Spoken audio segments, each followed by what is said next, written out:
Hello বন্ধুরা, শুভ দুপুর। নিয়তির রান্নাঘরে আপনাদের স্বাগত। আজকে আমি বানাবো বোয়াল মাছের তেল ঝাল। তো প্রথমে কড়াইতে আমি তেল গরম হতে দিয়েছি, আর আগে থেকেই আমি নুন হলুদ দিয়ে বোয়াল মাছগুলোকে মেখে রেখেছিলাম। এবার কড়াইতে আমি তেল গরম হয়ে গেছে, বোয়াল মাছগুলো একটা দুটো করে ছেড়ে দেবো। খুব ফোটে বোয়াল মাছগুলোর জন্য দুটো ছেড়েই আমি সরে গেছিলাম। দেখুন আমার মাছগুলো ভাজা হয়ে গেছে, আগে মাছগুলো ভেজে নিয়েছি কিছু। তারপর কড়াইতে কিছু মশলা আমি দিয়ে দেবো তেলের মধ্যে। কাঁচা লঙ্কা, পেঁয়াজ, রসুন, আদা, টমেটো একসাথে বেটে রেখেছিলাম সেইটা, আর হলুদ গুঁড়ো, জিরে গুঁড়ো, লঙ্কা গুঁড়ো, স্বাদ মতো নুন, সব মশলা একসাথেই দিয়ে দিয়েছি। মশলা ধোয়া জলটাও দিয়ে দিলাম, দিয়ে এবার ভালো করে হাই আছে কষিয়ে নেব। কষিয়ে নিয়ে মিডিয়াম আছে দিয়ে দেবো যতক্ষণ না কাঁচা মশলার গন্ধ চলে যায় আর তেলটা ছেড়ে দেয়।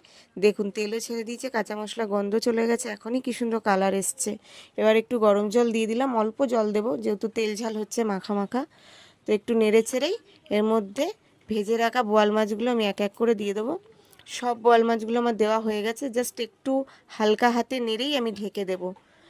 এই 5 মিনিটের মতো আমি মিডিয়াম আঁচে ঢেকে দেব, ততক্ষণ ফুটুক ভালো করে। দেখুন মাছ আমার কমপ্লিট হয়ে গেছে। এবার আমি ধনেপাতা কুচি দিয়ে হালকা হাতে একটু নেড়েই নামিয়ে দেবো। কত সুন্দর কালার এসছে, খেতেও খুব ভালো লাগে। কার কার বোয়াল মাছের তেল ঝাল ভালো লাগে আমাকে কমেন্টে জানাবেন।